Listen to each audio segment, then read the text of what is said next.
Hello friends, good evening. कैसे हैं आप सब? तो आई होप आप लोग बहुत अच्छे होंगे। ये आज मैं आपका 20 क्वेश्चन का सीरीज फिर से लेकर आई हूँ, जो कि आपका एसएसटी पेपर 2 का है। ठीक है, सारे क्वेश्चन बहुत ही इंपॉर्टेंट है, क्लास को बिल्कुल भी स्किप मत कीजिएगा। तो आइए हम लोग स्टार्ट करते हैं। आपका 41 क्वेश्चन चल रहा है, उससे स्टार्ट करते हैं हम लोग। चलिए, एजर्शन और रीजनिंग वाले क्वेश्चन है, सिर्फ क्वेश्चन पे आप ध्यान दीजिएगा। सामाजिक विज्ञान की पाठ्य पुस्तक में अनेक काल्पनिक और वास्तविक दोनों वृत्तांत होना चाहिए, और वृत्तांत अधिगमकर्ताओं को विचारों व संस्थानों को समझने में सक्षम बनाते हैं और अंतर निरीक्षण को प्रोत्साहित करते हैं। देखिए, आपका इसका आंसर आपका क्या होगा? Answer number 1। ठीक है, ए और आर आपका दोनों ही सही है। चलिए, अब इस पे चलते हैं हम लोग।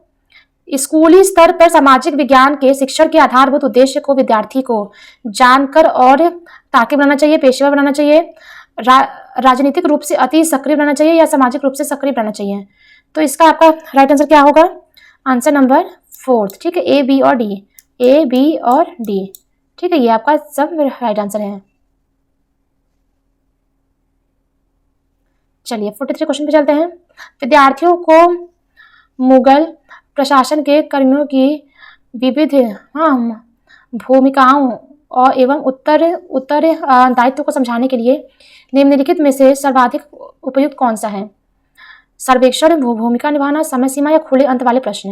विद्यार्थियों को अगर मुगल प्रशासन के कमियों के बारे में अगर विविध भूमिका या रोल मिल जाए या रिस्पॉन्सिबिलिटी मिलती है, तो ये किस टाइप का क्वेश्चन हो गया? तो ये आपका हो गया भूमिका निभाना। ठीक है, आपका रोल प्ले करना। चलिए, 44 क्वेश्चन पे चलते। विद्यालय के सादृश्य के साथ अगर सरकार के सांसदीय रूप की व्याख्या की जाती है, जहां प्रधानाचार्य, प्रधानाध्यापक और वरिष्ठ शिक्षक मंत्री परिषद है, वहां विद्यालय कर्मचारियों के लिए कौन सा उपयुक्त सादृश्य होगा? विधायिका, विपक्ष, न्यायपालिका या कार्यपालिका?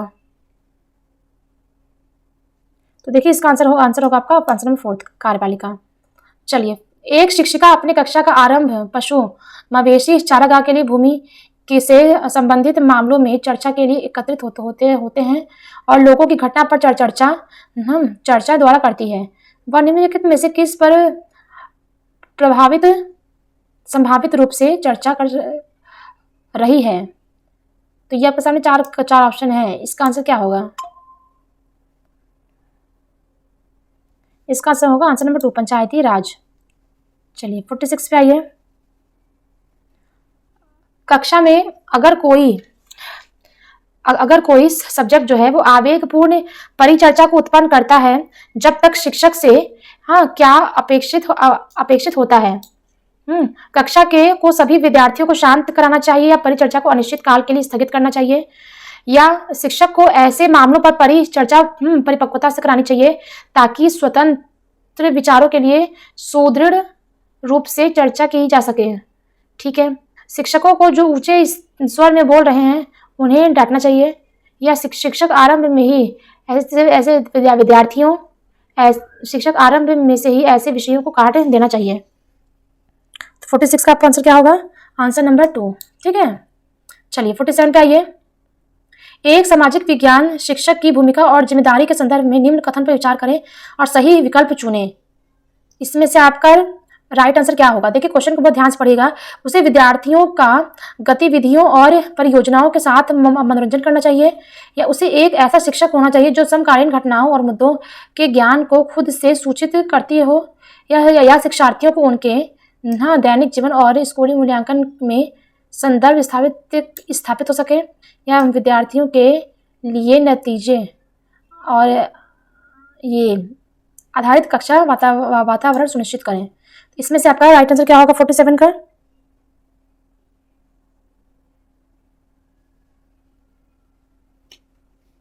देखिए, इसका आंसर होगा आंसर नंबर 3। ठीक है, बी और सी।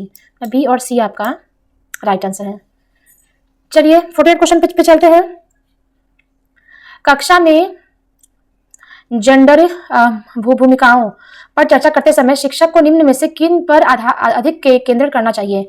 चूंकि घर का कार्य का मूल्य नहीं चुकाया जाता है उसे उत्पादक कार्य नहीं माना जाना चाहिए, या लैंगिकता के मुद्दे सिर्फ महिलाओं और गर्ल्स के लिए होते हैं। यह दर्शाने के लिए सामाजिककरण हर जगह एक जैसा नहीं होता है। केस स्टडी का उपयोग किया जा सकता है। तो इसमें से आपका कौन सा आपका राइट आंसर है? चलिए बताइए। आंसर नंबर 3 केवल सी। ठीक है, चलिए 49 पे चलते हैं। लैंगिक बराबरी की समझ को बेहतर करने के लिए निम्न में से कौन सा उदाहरण कक्षा में चर्चा के दौरान दिए जा सकते हैं? सही विकल्प चुनिए। कौन सा लैंगिक बराबरी को समझ को बेहतर बनाने के लिए? तो इसमें से कौन सा होगा? इसका आंसर होगा आपका आंसर नंबर बी। ठीक है, बी, सी और डी। राष्ट्रीय गान नहीं करना चाहिए, सुल्ताना स्वप्न का कहानी, हाँ, मताधिकार आंदोलन, और ये इसका आंसर सही है। चलिए 50 क्वेश्चन पे आइए। एक सामाजिक विज्ञान की शिक्षिका अपनी कक्षा में भेदभाव के विषय पर चर्चा करना चाहती है। निम्नलिखित में से कौन सा उदाहरण चर्चा के लिए उपयुक्त होंगे? डॉक्टर भीमराव अंबेडकर के बचपन के अनुभव, ओम प्रकाश वाल्मीकि की पुस्तक जूठन, या बच्चों का संविधान बनाने की प्रक्रिया। जल्दी तो इसका राइट आंसर क्या होगा? इसका राइट आंसर होगा आंसर नंबर ए। मतलब आपका ए और बी आपका दोनों ही सही है। चलिए 51 क्वेश्चन पे आइए। भेदभाव के संप्रत्यय का परिचय देने के पश्चात एक माध्यमिक स्तर की सामाजिक विज्ञान की कक्षा में शिक्षिका विद्यार्थियों को निम्न सामाजिक स्तर के नीचे के स्तर के लोगों द्वारा अनुभव किए जाने वाले भेदभाव की समीक्षात्मक जांच में संलंबित होती है करना चाहते हैं। कौन सा इसका आंसर होगा? देखिए इसका आंसर होगा आंसर नंबर 3 केवल ए और डी। ए और सी, ए और सी इसमें सही है। भेदभाव क्या है ये इस पर व्याख्या नहीं देना है। 52 क्वेश्चन पे आइए। सामाजिक विज्ञान के शिक्षक की भूमिका पर निम्नलिखित कथन ए और आर को पढ़िए और उपयुक्त विकल्प का चयन कीजिए। किसी आर्थिक व सामाजिक मुद्दों पर एक सामाजिक विज्ञान के शिक्षक को बहुल दृष्टिकोण की समझ होनी चाहिए, या गरीबी और जातिगत भेदभाव मुद्दों के कई तरीके से व्याख्या करने की आवश्यकता है। इनमें से क्या होगा? ए और आर में से कौन सा सही है? देखिए आपका आंसर नंबर ए आपका सही है। ठीक है, answer number A is a right answer. देखिए हम लोग आते हैं क्वेश्चन नंबर 53 पे। ठीक है, माध्यमिक स्तर के उपरांत विद्यार्थियों को सामाजिक विज्ञान के विषय के अंतर्गत कई अन्य और उप विषयों का अध्ययन करने की आवश्यकता पड़ती है। यह पाठ्यचर्या के भार को बढ़ाता है। ठीक है, ये आपका कथन हो गया। और अब आप कथन आर को देख लेते हैं कि आपका सामाजिक विज्ञान में पाठ्यचर्या भार के लिए मुख्य कारण यह है कि जिस तरह से स्कूली बच्चों के लिए सामाजिक विज्ञान पाठ्यक्रम सामग्री का विकास किया जा रहा है वह बोधगम्य नहीं है। तो आपका 53 का राइट आंसर क्या होगा?